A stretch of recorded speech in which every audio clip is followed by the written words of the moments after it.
CDRRMO, Masantos sa Kabasan, Sir Ronald. Good morning po. Good morning po. Good morning po. Sorry, good morning. Good morning, Mr. Namin. Yes, sir. Sir, ito, yung storm surge, talagang na ano po natin to, naranasan at saka yung sinabi nga po natin nung Martes na pag-uusap natin na expect natin hanggang Friday itong high tide. Kitang-kita yung pong epekto po nitong high tide, storm surge na tsaka may mga pag-uulan po na contributory factor kung bakit may mga tubig po sa ilang lansangan, particularly dito po sa mga low-lying areas po ng Dagupan. Sir Ronald, bigyan niyo po kami ng latest update po ng lagay po ng ating pong syudad.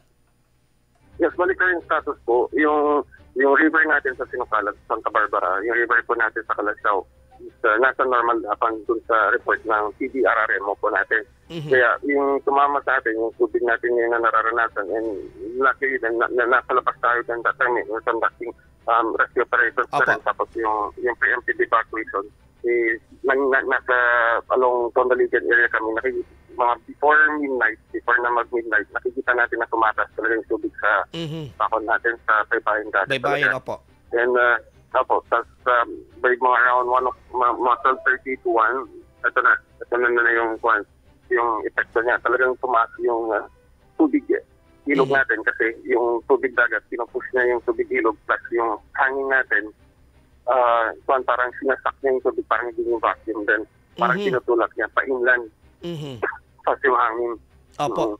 Kaya ito yung effect ng storm surge po natin. Yes, sir. Sir, dito po sa mga coastal areas po natin po, particularly itong Bunuan na Gazeta, yung pong mga residente po dito po, 100% na evacuate na po, lalong-lalo na yung ang bahay po nila talagang apektado ng storm surge. Yes po. Sa tulong po ng Barangay Council, kaya papasalamat po tayo sa mga Barangay Councils po na buong magdamagan din na naka 24 hours baka naka 48 hours na sila. Tumutulong po sila sa pag-evacuate ng mga ating mga residente po. Ang laking tulong talaga po kasi before na dumating itong sakuna, nasa evacuation center na po sila. Medyo gulat din po yung mga nasa island barangay daw. Sabi nila talagang expect nila yung mga taas ng tubig. Pero nagulat daw sila hanggang tuhod po kaninang mga around 1 a.m. pasado po ang ilang mga na-receive natin na report, sir. Yes po, expected po nila na talagang tataas talaga yung tubig pag ganito. And usually, hindi na first time experience para sa kanila. So, yun nga lang, siguro nabigla lang sila sa height ng level ng tubig na naranasan nila. Na walang ulan. Ito yung possible.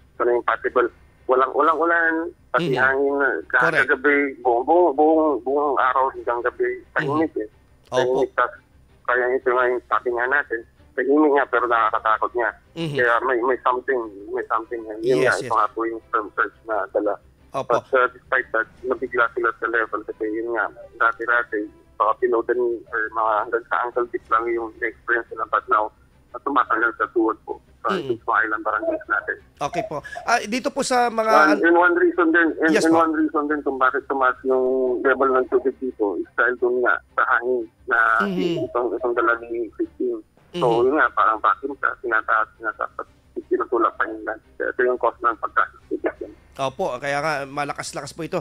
Anyway, Sir Ronald, dito po sa mga ano po natin, kamustahin po namin dahil doon po sa may Binmali, problema po nila, yung kanilang tawag dito, yung depensa ng kanilang baywalk, inabot na po ng tubig. Tapos yung buhangin at saka yung drainage nila doon na babarahan. Yung dito, yung seawall po natin na Sir Ronald, sa inyo pong monitoring po, kamusta po? So, paano naman, balikuan, isa na rin tasking na yan. So, meron na tayong rapid disaster assessment po. And yun nga po, isa din nire-recommend din natin together kay local executive para mabigyan ng instructions pang engineering para ma-check itong mga structures natin. Especially ito, kasi sponsors. So, yung mga baywalks din natin. Sa katunayan nga din kahapon, nagkasabayan nga kasi may emergency tayo sa Barangay Pugaro. Opo. Nakasabayan din natin yung mga Binmali NDR remote na nagkakandak ng evacuation area doon sa may Bunlag sa Bangan area. Kaya nakikita din natin talagang mataas yung tubig doon sa area. Opo.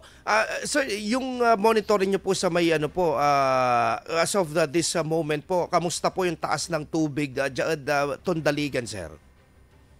Yung sa may Tondaligan, ang apektado na lang is yung near yung mga baybayin. For Tondaligan, may pumasok, may pumuslit na tubig sa may ADRC. Kaya up to now, still close pa rin po ang Tondaligan natin. Masyad natin, close pa rin for safety reasons.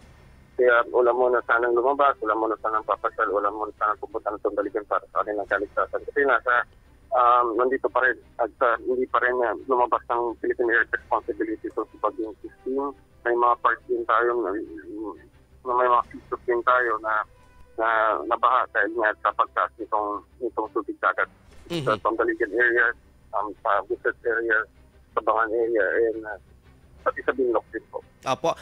And Pugaro.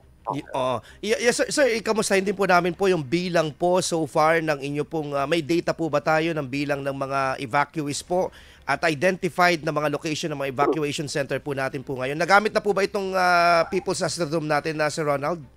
Yes po, ito yung evacuation center ng CDN upon instruction po ng ating local executive. So, yung barangay halls na for meeting barangays, mga schools na located in each barangay is designated na temporary evacuation center po. Kaya ito po yung nagamit, ito po na rin yung instruction na rin ng ating local citizen na in-organizing sector po. So may mga naman po sa mga evacuation natin. And one reason din is nag-preemptive evacuation na rin tayo kasi pinaka number one, yung hangin. Yung bugso ng hangin ang iniwasan natin. At pangalawa, yung search.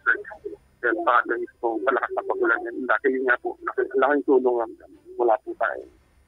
Ulan po. Yes, sir. Sir, do we have yes, sir. Do we have any figure sa number po ng pamilya o individual po na nalikas na po natin? Ongoing pa rin yung updating natin eh. Yung okay. updating sa mo siguro baka may 60 to 100 families na muna. Estimate lang muna yun. Opo, estimated ito po, 60 to 100. The entire dagupan na po ito, Sir Ronald. Yeah, but mag-blow out pa rin ito kasi wala pa tayong final figures. Yung nakukuha namin from the barangay, itatali pa namin with CSWD. Opo. Sir Ronald, may mga ilan na nakakausap natin, nagmamatigas pa din na mag-stay sa kanilang mga bahay kahit pinapalikas. Ano po ang ginagawa po ng CDRRMO dito sa mga gaytong residente po na nagmamatigas na stay muna sila? Wala pa naman daw danger.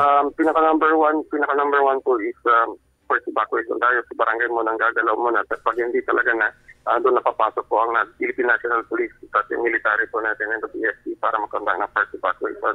Kaya sana po, wag po sana silang pasaway po sa panahon na ito kasi isa lang yung buhay. Tsaka wag nilang isa walang bahala ito. Katulad nga nangyari sa isang barangay natin, bumababa yung tubig. Pero yun, lumakas yung hangin, tumaas yung tubig. Ngayon, aburido siya ngayon, so tumatawag ng tulong. Maswerte na lang at yung mga personnel natin sa barangay ay walang inaasikaso at kasi naka-space na sila sa evacuation center ng mga kwan. Kaya natutunan kaagad ng barangay itong pangangailangan ng isang ka-residente nila. Kaya sana wag po nilang gayahin po ito. Okay, tama. Isa lang po yung buhay po natin. Sir, yung ano naman po, mga possible, may mga non-possible po ba na road po ang dagupan? For now, siguro, i-recommend po namin muna for the meantime, i-generalize po muna namin. Yes, muna siguro nag-details po, within dito sa downtown areas po. Okay. So anyway, dito sa may Perez, Eddie Fernandez, Mayong Bukaranglaan, pag light vehicles, huwag mo nang ituloy, huwag mo nang isong siguro. Mga medyo mataas, mga pick-up, mga isang utility vehicles, pwede po, trucks, pwede pa po. Pero, light vehicle, alanganin ang light vehicles, alanganin ang truck. Po. Okay. Kaya, sa ngayon, kung hindi kinakailangan po muna lumabas, tingin po muna para sila baka kakaroon sila ng problema, tumirik din sila sa daan. Yes. Sila din naman kakaproblema. Oo, tama. Anyway, sir, kang talagang walang tulugan po ito hanggang makalabas po ang bagyo. Pero anyway, yung data po na nakukuha po ninyo sa mga agencies po natin po, particularly Pag-asa, at saka dito po sa NDRRMC, at iba pa po natin mga ahensya po ng gobyerno. Kamusta po ang forecast po na nakukuha po ninyo? Magtatagal pa po ba itong storm surge na ito o meron pa pong mga series of storm surge na aasahan po tayo habang mapapalapit po sa Ilocos Region itong mata ng bagyo? For now, possible it's half din na siya siguro between Isabela and San Fernando La Union eh. Kasi medyo bumilis yung speed niya unlike nung nasa park na targetan siya ng Albay, Bicol. Medyo almost 10 kilometers per hour ang takbo niya eh. Pero ngayon, nasa expect sa from 15 kilometers to 20. Kaya bumilis na. Expected siguro, critical time natin ngayon is starting from now hanggang mamayang 2 p.m. By 2 p.m. siguro expect natin baka nasa West Philippines siya. So, yun pa rin nandun pa rin yung threat ng storm surge natin unless pag-east out, lumayo po siya. Siguro by nightfall siguro baka unti-unti yung bababa na rin yung tubig natin. Opo, nako panalangin natin sana nga tapos itong bumubuntot sa kanya na isang sama ng panahon sana hindi pumasok o hindi maglandfall sa Pilipinas. Hopefully kung yan yung nakita kong forecast, I think nagkuhan siya hindi siya magla-landfall, hindi po siya pa north direction siya. Oo. So anyway, Sir Ronald, maraming salamat po sa pagbibigay ng update sa amin and hihingi pa rin po kami ng mga iba pang update later this morning po at saka ilan pa po ng mga araw po na particularly bukas at sa weekend, Sir Ronald. Yes po, I don't mind. Walang problema po. So ingat po tayo tapos keep safe po lang. Sir Ronald De Guzman po ang hepe ng Dagupan City Disaster Risk Reduction Management Council.